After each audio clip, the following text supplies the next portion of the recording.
السلام عليكم. كلكم تعرفون الأوضاع الحالية جاي تصير في فلسطين، بس تدري فلسطين صارت ترند. بدنا نحرر القدس. بدنا نحرر القدس. بدنا نحرر القدس. يعني انت لا تريد تحرر فلسطين تهز الطي بدال هذا الرقص، روح ادعي لهم احسن ما ظل ترقص. يعني شنو الفائدة هسه؟ هم شي يحصلون منك اذا انت ترقص وبدك تحرر القدس؟ هو هذا اقل شي نقدر نقدمه لهم. يعني اذا ما تقدر لا تقدر تطوب وتحارب او تسوي شي، روح ادعي لهم، لا ظل ترقص له على التيك توك تبسيس. شوف شعره مترين طوله، انت زي ميل وشنو. جيش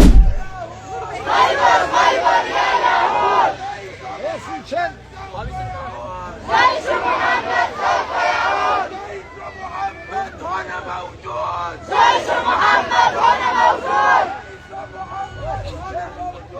جيش محمد هنا موجود.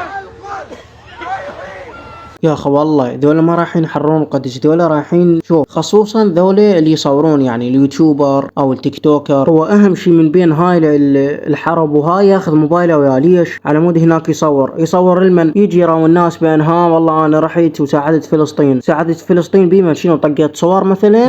افتح الحدود يا ابني عشان داخلين فلسطين. وحان الان موعد حساب الكلاب، عشان اللي يقرب ناحية عربي فتح على نفسه.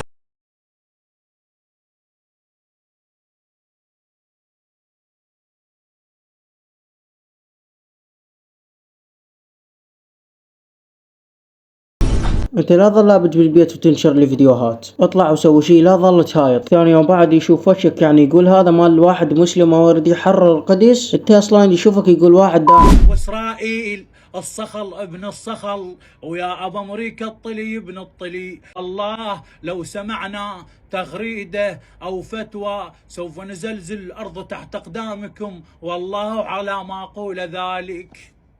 ولا تظلون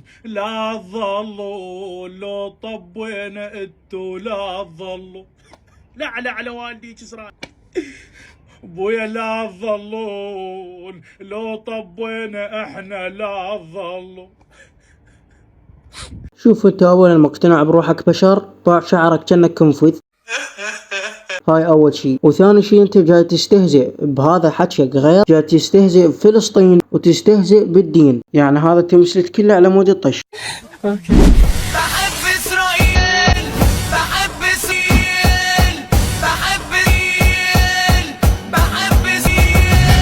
تكون متدمرة، تكون مستعمرة. يعني هسه فلسطين شو استفادت، او العالم العربي شو استفاد من عندك؟ من حطيت اغنية بحب اسرائيل وظلت تهز لا يا اخي انقرضوا كاف، انقرضوا والله مليانة. كل واحد يتمرقص على التيك توك، خاصة حاليا هذا جاي يمر بفلسطين. كل دولة ورا ما تخلص هاي الهوسة كلها يكمشونهم ما عاد واحد يشيلونهم، ما يظلون.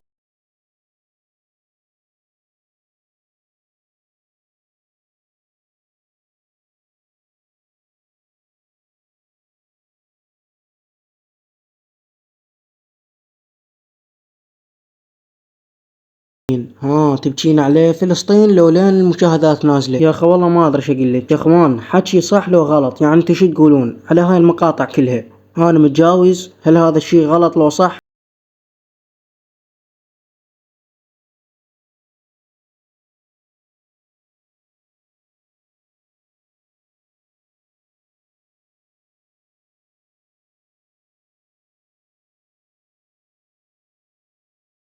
ما ظل تصور، روح سوي لك شغلة تفيد الناس احسن ما حاط الكاميرا وتشك ما تشك. يعني هاي الصورة شو راح تفيدنا مثلا؟ تفيد هاي الناس ايش راح تفيدها هاي الصورة مثلا؟ شنو؟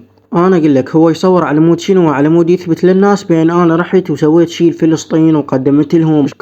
قدم لنا صور شايل علم العراق وبعد علم ما ادري هذا ولا يا اخوان. والله يعني هاي النماذج شنو ما ادري شنو عقولها، على مود يحصل مشاهدات بس، هو هذا حلمه يعني. بس والله شباب هنا وصلنا نهاية المقطع، اتمنى عجبكم. حطونا لايك واشتراك، وان شاء الله راح نسولف عن غير موضوع، او يعني ننتقد غير شخص، او راح تصير شغلة اسطورية. اتمنى منك تحط لايك، تشترك. تعبت كلش بهذا المقطع وبين ما جمعت المقاطع والمونتاج، فبس والله مع السلامة.